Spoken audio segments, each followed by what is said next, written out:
hands over your heart. I pledge allegiance to the flag of the United States of America and to the republic for which it stands, one nation, under God, indivisible, with liberty and justice for all. Please remain standing and join the board in a moment of silence as we honor our military and our first responders. And this week we ask that you keep the Farmingdale High School community in your thoughts and prayers as they mourn the tragedy of the bus accident last week.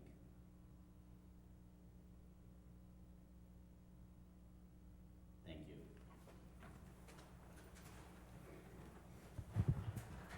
Good evening, ladies and gentlemen. Fall is upon us. It's a busy season here at the village. I'm just going to talk about a few things and look over at Trustee Solosky as I mention them and she crosses them off her list. Yes, I do. So last Tuesday, I was invited, and I want to thank the board for joining me in our my annual State of the Village address at the invitation of the Chamber of Commerce. It was very well attended, and it was my privilege to deliver the State of the Village. And as I said at the meeting, that the State of the Village is strong. We, of course, are always looking to improve and work hard to make the village better each year. But again, thank you to the Chamber of Commerce for that annual event where residents and chamber members and business owners can participate and listen. Also last week, I was invited by Nassau County to lead a walking tour of downtown for the American Planning Association Long Island chapter. About 15 members, urban planners, engineers, et cetera, were invited to come downtown, and myself, representative from the MTA Long Island Railroad, as well as two representatives from Nice Bus, visited the various components of our downtown revitalization master plan, including the Intermodal Center, 1/3 Avenue, Morgan Park, the NYU Langone Research Facility and Medical School, among other things. So thank you, and I think they walked away very impressed and certainly gained a lot of knowledge about how the village, the railroad, the hospital, the county have worked together on all of these pieces. The following day, on Friday the 22nd, we also, the entire board was there, and I thank them for that as well.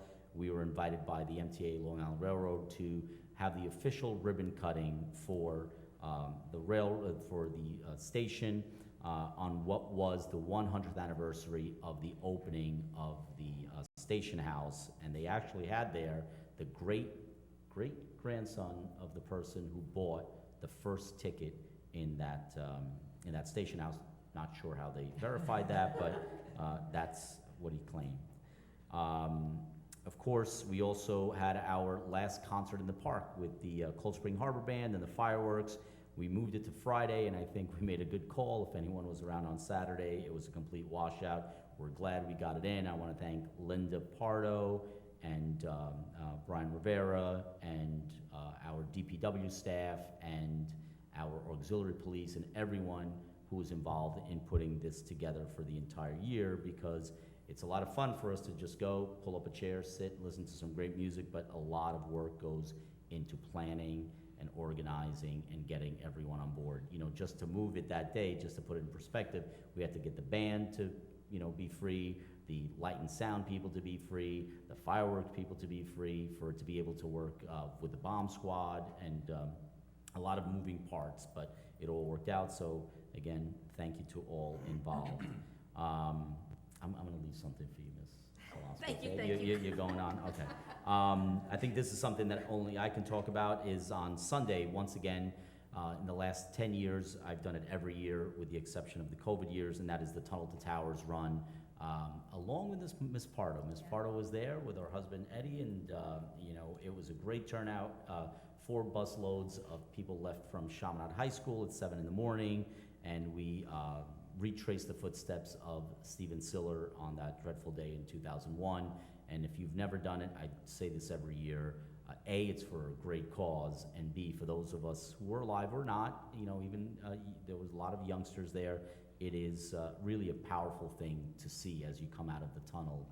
And it kind of reminds me, more of September 12th than it does of September 11th, in that you just get this sense of patriotism, and everyone is kind of together.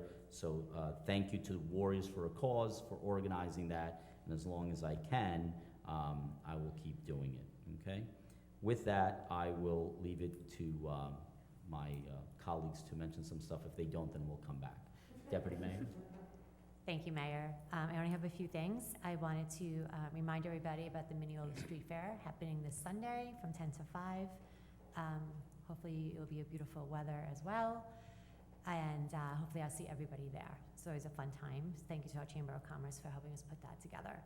And on October 6th at 5:30, for the first time, we're going to have an Italian flag raising here at Village Hall.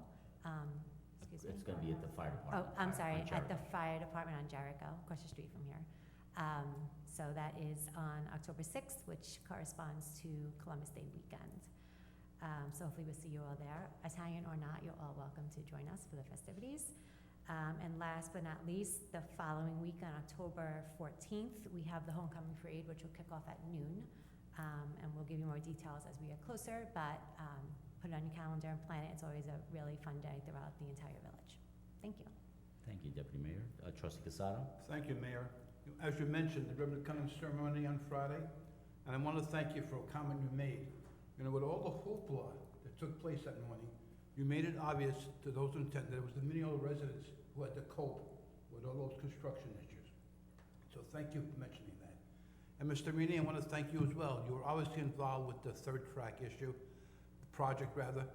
You know, stuff had to be moved, deleted, added, changed, so I want to thank you for being involved with all that mess. And now I want to go back to Thursday, December the 7th. Every three months, the Mineola Fire Department holds their department meeting, March, June, September, and December. And at that meeting, a special presentation took place.